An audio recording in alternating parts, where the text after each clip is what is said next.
Corona virus को लेकर आज दिन भर के तमाम अपडेट्स पर नजर डालें। जहां दोस्तों सबसे पहले बात करें ताजा आंकड़ों की, तो अब तक के सारे रिकॉर्ड कोरोना में टूट चुके हैं। एक दिन में सबसे ज्यादा मामले देखे गए। जी हां, आपको बता दूं दोस्तों, पिछले 24 घंटों के दौरान कोरोना के तकरीबन 23,000 नए मामले सामने आए। अब तक टोटल जान जाने वाले लोगों की संख्या 18,655 हो चुकी है। एग्जैक्ट आंकड़ों की बात करें दोस्तों, तो 24 घंटों में 22,771 नए कोरोना केस देखे गए। मैं आपको स्टेट वाइज पूरी लिस्ट हाईलाइट भी बताऊंगा, लेकिन फिलहाल दोस्तों पूरे भारत में कोरोना के क्या आंकड़े हो चुके हैं। 24 घंटों में 22,771 की बढ़ोतरी के बाद तो टोटल केस अभी हो चुके हैं 6,48,315, ठीक है, जिनमें से 2,35,433 लोगों का हॉस्पिटल में इलाज चल रहा है, यानी कि एक्टिव केस है ये। जबकि 3,94,227 लोग ठीक हो चुके हैं, जिन्हें छुट्टी मिल चुकी है, घर जा चुके हैं। वहीं टोटल जान जाने वाले लोगों की संख्या जैसे कि मैंने आपको बताया 18,655 हो चुकी है, राइट। तो ये तो रहा दोस्तों भारत में कोरोना का ताजा आंकड़ा। वहीं वर्ल्ड वाइड ग्लोबली कोरोना का आंकड़ा क्या चल रहा है, तो अभी मैं आपको फटाफट से हाईलाइट्स डेटा बता देता हूँ। जी हाँ, तो दुनिया में ग्लोबली दोस्तों कोरोना के आंकड़ों में 1,12,05,004 टोटल केस हो चुके हैं, जिनमें जान जाने वाले लोगों की कुल संख्या 5,29,380 हो चुकी है। रिकवर्ड यानी कि ठीक हो चुके हैं 63,54,000 से ज्यादा लोग, जबकि 43,21,000 से ज्यादा लोगों का अभी भी इलाज चल रहा है। तो ये तो रहे दुनिया के और भारत के कोरोना के ताजा आंकड़े।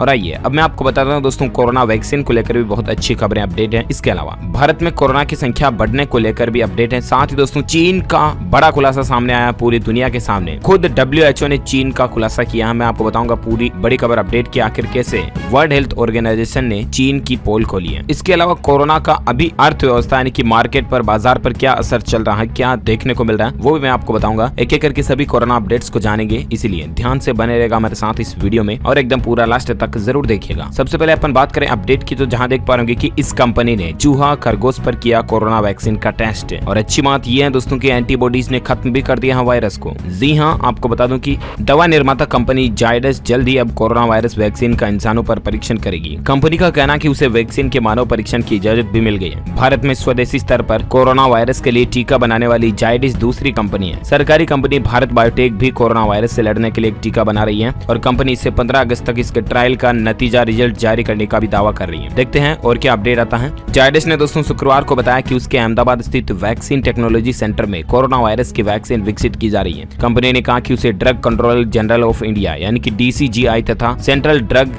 स्टैंडर्ड कंट्रोल ऑर्गेनाइजेशन यानी CDSCO की ओर से ह्यूमन ट्रायल करने की इजाजत भी मिल चुकी है। ये राहत की बात है, स्वदेशी कंपनियां भारत में ही कोरोना वैक्सीन का निर्माण कर रही है। और चलिए इसी बीच अपडेट देख सकते हैं कि उत्तर प्रदेश के कैबिनेट मंत्री मोती सिंह और उनकी पत्नी को भी कोरोना पॉजिटिव पाया गया। जी हाँ दोस्तों, उत्तर प्रदेश सरकार में कैबिनेट मंत्री राजेंद्र प्रताप सिंह मोती सिंह और उनकी पत्नी कोरोना वायरस से संक्रमित पाए गए। दोनों को संजय गांधी स्नातकोत्तर आयुर्विज्ञान संस्थान में भर्ती कराया गया है। मोती सिंह ने शनिवार को बताया कि वह अस्पताल में इलाज करा रहे हैं, उनकी तबीयत फिलहाल ठीक है, हम जल्द उनके स्वस्थ होने की कामना करते हैं। चलिए साथ ही अगला अपडेट है, बड़ी बिग ब्रेकिंग न्यूज अपडेट। आप देख पा रहे कि कोरोना वायरस पर WHO ने लिया यू टर्न, सबके सामने बता दी चीन की सच्चाई। जी हाँ दोस्तों, खुद चाइना की सच्चाई WHO ने पोल खोल के रख दी है पूरी दुनिया के सामने। कोरोना वायरस को लेकर अमेरिका सहित दुनिया के कई देशों की आलोचना झेल रहा विश्व स्वास्थ्य संगठन WHO अब और नई परेशानी में गिरता नजर आ रहा। जी हाँ, दरअसल आपको बता दें कि चीन ने नहीं बल्कि हमारे कार्यालय ने सबसे पहले दी थी कोरोना वायरस की सूचना। ये कहना है अब WHO का। नहीं मतलब इतने दिन क्या कर रहे थे, अब जब दुनिया के सामने कहने की मजबूरी आई तो फिर कह रहे हैं। कोरोना वायरस को सतर्क नहीं करने पर दुनिया भर में आलोचना का शिकार हो रहे विश्व स्वास्थ्य संगठन ने पलटी मार ली है। WHO ने कहा दोस्तों कि वुहान में निमोनिया जैसे मामलों के बारे में सबसे पहले चीन में उसके ऑफिस में सूचना दी थी, न कि खुद चीन ने। WHO का यह बयान ऐसे समय पर आया जब विश्व भर में कोरोना के प्रसार को लेकर चीन और WHO की भूमिका की जांच की मांग तेज हो चुकी है। WHO पर अमेरिकी राष्ट्रपति डोनाल्ड ट्रंप लगातार हमला बोलते रहे हैं। उन्होंने आरोप लगाया दोस्तों कि संयुक्त राष्ट्र की यह संस्था महामारी की सूचनाओं को मुहैया कराने में असफल रही और चीन को खुश करने में लगी रही। WHO ने इस आरोप का खंडन किया। इन आलोचनाओं के बाद WHO ने 9 अप्रैल को शुरुआती संवाद का आंशिक टाइमलाइन भी जारी किया था। तो ये अब WHO के बयान के द्वारा खुद WHO फंसता जा रहा है। देखते हैं आगे और क्या नए खुलासे आते हैं, मैं आपको बताता रहूंगा DLS न्यूज के ऊपर। फिलहाल एक खबर देख सकते हैं दोस्तों की उत्तर प्रदेश गोरखपुर को मिलेगी कोरोना वैक्सीन। जी हाँ, ICMR ने इस अस्पताल को निर्देश दिए हैं। दरअसल ICMR यानी कि Indian council of medical research जो है ना, उसने दोस्तों भारत बायोटेक के सहयोग से विकसित करने वाली कोरोना की वैक्सीन का ट्रायल गोरखपुर में शीघ्र शुरू करने का ऑर्डर दे दिया। यह वैक्सीन शहर के राणा हॉस्पिटल को 3 से 4 दिनों के अंदर मिलने की उम्मीद है। ICMR की अनुमति के बाद वैक्सीन का मरीजों पर ट्रायल शुरू हो जाएगा। कोरोना वैक्सीन के ट्रायल में तेजी लाने के निर्देश खुद ICMR ने दिए हैं। नतीजे बेहतर मिलने के बाद 15 अगस्त को इस वैक्सीन को लॉन्च करने की तैयारी भी चल रही है। देखते हैं कब तक और क्या नया अपडेट आता है, मैं आपको बताता रहूंगा। फिलहाल दोस्तों आप अगली खबर देख सकते हैं कि कोरोना को रोकने में मिला वैज्ञानिकों को नया तरीका, कांट खोजने में वैज्ञानिकों का खुलासा है। जी हाँ, आपको बता दें कोरोना वायरस की काट को खोजने में जुटे वैज्ञानिकों को बड़ी कामयाबी मिली है। जी हाँ, वैज्ञानिकों ने दोस्तों एक ऐसा नया तरीका खोज निकाला है जिससे कि इस खतरनाक वायरस को रोकना संभव हो सकता है। उन्होंने कई मॉलिक्यूल की पहचान की है जो कि कोरोना से जुड़े एक प्रोटीन पर अंकुश लगा सकते हैं। इसी प्रोटीन के जरिए ये वायरस प्रगति करता है। इस खोज से कोविड-19 के लिए नए उपचार के विकसित की राह भी खुल सकती है। अमेरिका की कोलंबिया यूनिवर्सिटी के शोधकर्ताओं के अनुसार नया कोरोना वायरस SARS-CoV-2